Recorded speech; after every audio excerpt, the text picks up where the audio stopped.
হে জগতবাসী, আজ আমি শামীম আলী চিশতি আপনাদের সামনে একটি আলোচনা নিয়ে আসলাম। সে আলোচনাটি হবে যে মানুষ এই পৃথিবীতে জন্ম নেওয়ার পরে যখন যৌবন প্রাপ্ত হয় তখন অনেক খারাপে অনেক ভালো মন্দতে লিপ্ত হয়ে যায়। তখন কি হয়, সেই মানুষটি বুঝতেই পারে না যে সে ভালো করছে না মন্দ করছে। যৌবনের তাড়না এমনই একটা বিষয়, যারা একটা কথা বলা আছে যে 25 বছরের একটা যুবক কখনো 80 বছরের মানুষের অনুভব করতে পারে না, কিন্তু 80 বছরের যে মানুষটি সে 25 বছরকে অনুভব করতে পারে যে তার মনের কি গতি। যেমন সেই 80 বছরওয়ালা ব্যক্তিটি 25 বছর পার করেই তিনি গেছেন, এই 25 বছরের খবরও তিনি জানেন। কিন্তু এখন যে কথাটি হলো যে আমরা মনে করি যে আমরা অনেক শিক্ষিত হয়ে গেছি, আমরা MA ডিগ্রি লাভ করেছি, তো লন্ডন PhD নিয়েছি, আমরা অনেক জ্ঞানী। আসলে একটা বিষয় যে প্র্যাকটিক্যাল এবং থিওরিক্যাল, যেমন প্র্যাকটিক্যালে যারা জীবন কাটিয়েছে 80 বছর 90 বছর হয়েছে, আবার কেউ 30-35 বছরে দেখা যায় উচ্চশিক্ষিত হয়ে গেছে। কিন্তু উচ্চশিক্ষিত হলেও আমি মনে করি প্র্যাকটিক্যালে যার 90 বছর হয়েছে সে যে জ্ঞানটা রাখে ওই জ্ঞানটা তার নেই। তবে আমি মনে করি অনেক শিক্ষিত হওয়ার পরেও একজন 90 বছরের মানুষের কাছে বসে যদি কেউ জ্ঞান নিতে পারে তাহলে তার প্র্যাকটিক্যাল জ্ঞান লাভ হবে, তার পথ চলার পথে 90 বছরের বয়সকেও সে অনুভব করবে। যাই হোক, আজকের যে কথাগুলো সেই কথাগুলো হলো যে আমি যে আলোচনা করতেছি হয়তো আমার থেকে অনেক জ্ঞানী লোকেরাও আছে, আমি অনেক জ্ঞানী লোকেদের কাছে গেছি, দেখেছি তাদের জ্ঞানের তুলনায় আমার তেমন একটা জ্ঞান নেই। তবু যতটুকু আল্লাহ দিয়েছে অতটুকুই আমি আপনাদের সামনে তুলে ধরার চেষ্টা করব। তবে এই পৃথিবীতে আমরা জন্ম নিয়ে এসেছি, আমাদের একদিন চলে যেতে হবে, কিন্তু চলে যাব যে আল্লাহর কাছে কি নিয়ে দেখাবো, কি জবাব দেব যে কি নিয়ে গেছি। তো এখন দেখা যায় যে আমরা প্রেমের ফল, আমরা সাধনার ফল, আমাদের সুকর্মের ফল নিয়ে তো আল্লাহর কাছে যাব। তাহলে সাধনার ফল, কর্মের ফল, কর্মের আরেকটি নাম হলো আমল, কোন আমলের ফল আমরা আল্লাহর কাছে নিয়ে যাব। তবে এই পৃথিবীতে এসেছি লাভ করার জন্য। লাভ কি? আল্লাহর পথের পথিক হয়ে আল্লাহকে লাভ করব, আল্লাহর গুণ লাভ করব, আল্লাহর জ্ঞান লাভ করব। এখন পৃথিবীতে এসেছি কি করতেছি, কি জ্ঞান লাভ করেছি বা কি গুণ লাভ করেছি। যাই হোক, এখন আমাদের মূল বিষয় হলো আলমে আরওয়া নামে একটি স্থান আল্লাহ রেখেছেন। সেই আলমে আরওয়াতে আমাদেরকে যখন সমস্ত আত্মাগুলো সৃষ্টি করে রেখেছিলেন আল্লাহ, তখন সেখান থেকে আল্লাহ আমাদেরকে জন্মের মাধ্যমে আমাদেরকে পৃথিবীতে আল্লাহ প্রেরণ করলেন। এখন এখানে একটা পরীক্ষার মঞ্চ, যেমন সূরা মুলুকের 2 নম্বর আয়াতে বলা হয়েছে ওয়াল্লাযী খালাকাল মাউতা ওয়াল হায়াতা লিয়াবলুয়াকুম আইয়াকুম আহসানু আমালা ওয়া হুয়াল আজিজুল গাফুর। অর্থাৎ আল্লাহ বলতেছে, আমি তোমাদের মৃত্যু ও জীবন সৃষ্টি করিয়াছি পরীক্ষা করার জন্য, তোমাদের মধ্যে কে কর্মে উত্তম। তাহলে আমরা যে উত্তম হয়ে যাব এবং এই আত্মাকে পবিত্র করব, কি করে করব, কোন সাধনাগুলো করব। তবে সেই সাধনাগুলো আমি কবির ভাষায় বলে যাব, আমার চাচাগুরু জালালউদ্দিন খাঁ তিনির লেখা। আমি সেই কবির ভাষায় যখন গভীর সাধনার কথাগুলো বলবো তখন আপনারা জ্ঞানীগুণীরা বুঝে নেবেন।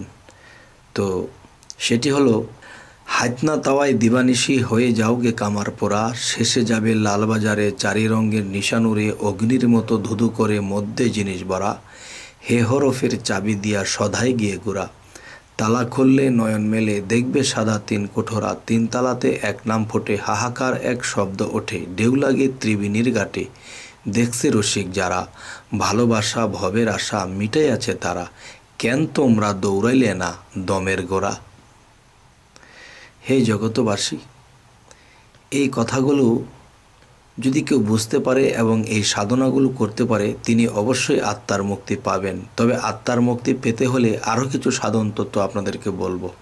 যাবে যদি ছুটে আয় সন্তরে কই মন পাগল, ঘোর অন্ধকার ভয়ের সঞ্চার, না আছে পথের সম্বল, অষ্ট ধাতুর দেহখানি, চালাইতেছে খুদ কোম্পানি, মধ্যস্থলে আছে পানি, হাওয়ার যোগে হয় প্রবল, উপরে জলে পরশমণি, নিচে ঘুমায় অষ্টফণি, হংস রবে উঠিধ্বনি, সহাং শব্দে চলাচল, এই মূলদার হইতে নিয়া কুম্ভকে দুম আটকা দিয়া, ধীরে ধীরে চোখ মুদিয়া ধ্যান করো সহস্র দল। হে জগতবাসী, যদি আমরা এই সহস্র দলে পৌঁছাইতে পারি, তবে সেখানে গেলে আমাদের আরেক কর্ম শুরু হবে। তখন কি হবে? আমরা একদিন আত্মার মুক্তি ঘটাতে পারবো। আর আমরা যেখানে পৌঁছাবো সেখান দিয়ে যদি আমাদের দেহের থেকে আত্মাটা বের হয়, তাহলে আমরা মুক্তির পথে চলে যেতে পারবো। তাই মুক্তির সাধনাগুলো আমি আবার বলবো, অন্য একটা মুক্তির সাধন, যেই সাধনাগুলো করলে মানুষ এই পৃথিবী থেকে চিরমুক্তি হয়ে যেতে পারে। প্রাণায়াম অভ্যাস করো, সাধন পথে মন আমার, রেচক পুরো কুম্ভকেতে লুপ্ত করো কাম্বিকার, পরের স্বর চক্র শোন নিঘুমেতে করো ধ্যান, দম সমর্থে করো সাধন গুহমূলে মলাদার, সেই পদ্মতে কুণ্ডলিনী ভোজঙ্গল সেই রূপিণী, 3.5 পেজ দেয়া তিনি দৃষ্টি রাখছেন সহস্রবার, ঊর্ধ্বশ্বাসে চলন মোর, বীজ মন্ত্র করে রোপণ, ছাড়াই আলাও ধরা সাধন, দেখবে মজা চমৎকার, ডাকিনী যোগিনী নিয়া আছেন মা সুখে ঘুমাইয়া, ঊর্ধ্বশ্বাসে লও জাগাইয়া, রুদ্ধ রাখছে ব্রক্ষদার, চলরে জাহবীর কোলে সবাদিষ্ঠানে সরদলে, জম্প দিয়ে পর্গে জলে যদি মন জানে সাঁতার, স্নিগ্ধ জলে শুদ্ধ হইয়া জলের উপর আসন নিয়া, মণিপুরে যাও চলিয়া থাকবে না অন্ধকার, একটি ফুলের পাখি 10টা যদি হইতে পারো নিষ্ঠা, খাইবে বেসুমার, অগ্নিকুণ্ডের কোলাহলে কান ফেটে যায় ভূমণ্ডলে, ঝাঁপ দেওগে সেই চিন্তা নলে যদি ইচ্ছা থাকে কার,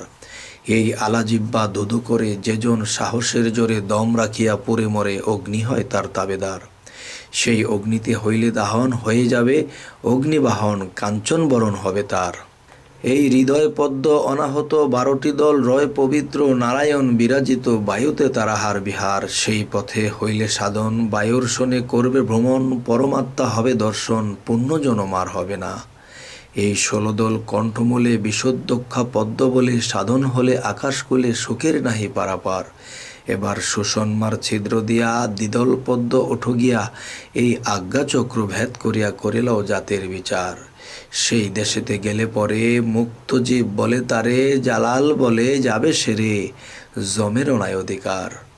হে জগতবাসী, যে শরীয়তের ভাষায় বলা হইতেছে যে আজরাইল আসলে 1 সেকেন্ড সময় দেবে না, টান দিয়ে নিয়ে যাবে, কিন্তু একজন সাধকের কথা, একজন সাধুর কথা, একজন সুফির কথা, আল্লাহর কথা,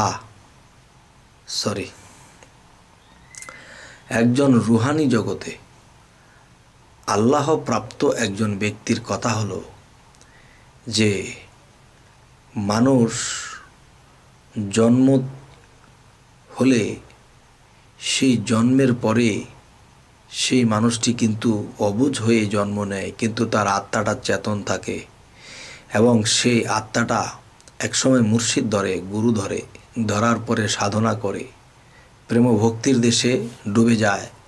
তখন সেই সাধনা করতে করতে করতে করতে এমন একটা পর্যায়ে চলে যায়, তখন আল্লাহ তাকে বন্ধু স্বীকৃতি দেন। তখন আল্লাহ কি বলেছেন আজরাইলকে, হে আজরাইল, আমার বন্ধুর যেন কষ্ট না হয়, তুমি কিভাবে জান কবজ করবে? তখন দেখা যায় আল্লাহ এমন এক পদ্ধতি দিয়ে দেয়, তখন আজরাইল যখন আসে তখন আল্লাহর বন্ধুর কথা ভেবে তখন সে সামনে আসে না। তখন কি করে, আল্লাহ একটা পদ্ধতি দিয়েছে, এই পদ্ধতিতে তার রুহুটা চলে যাবে, বের হয়ে যাবে, তার টেরও পাবে না যে কখন মারা গেল। তাই বলতে চাই, হেগো জগৎবাসী, যে একটি কথা বলা হয়েছে, সুষন্মার ছিদ্র দিয়া দ্বিদল পদ্ম ওঠো গিয়া, আজ্ঞাচক্র ভেদ করিয়া করিল জাতের বিচার, সেই দেশে গেলে পরে মুক্ত জীব বলে তারে, জালাল বলে যাবে সেরে জমের অনায় অধিকার। সেখানে জম কিংবা আজরাইলের কোনো অধিকার থাকে না। তখন এখানে কি হয়, এখানে আল্লাহ তাকে জয় করে দেয়। হে জগতবাসী, আজকে যেই সাধনার কথাগুলো বলা হলো, এই সাধনাগুলো যার তার মুর্শিদের কাছে যাওয়ার পরে যখন এই চাওয়া হবে এই সাধনগুলো, তখন এই সাধনগুলো যদি কোনো ভক্ত করতে পারে তো ইনশাআল্লাহ আত্মার মুক্তি ঘটে যাবে। হে জগতবাসী, আজ এই বলেই রাখবো। তবে একটি কথা, আমাদের আলোচনাগুলো যদি ভালো লাগে অবশ্যই সাবস্ক্রাইব করুন এবং পরবর্তীতে আমরা যা কিছু ভিডিও আপলোড দেব আপনাদের কাছে চলে যাবে। তো আজ এই বলেই রাখছি, সকলেই ভালো থাকবেন। আল্লাহ হাফিজ।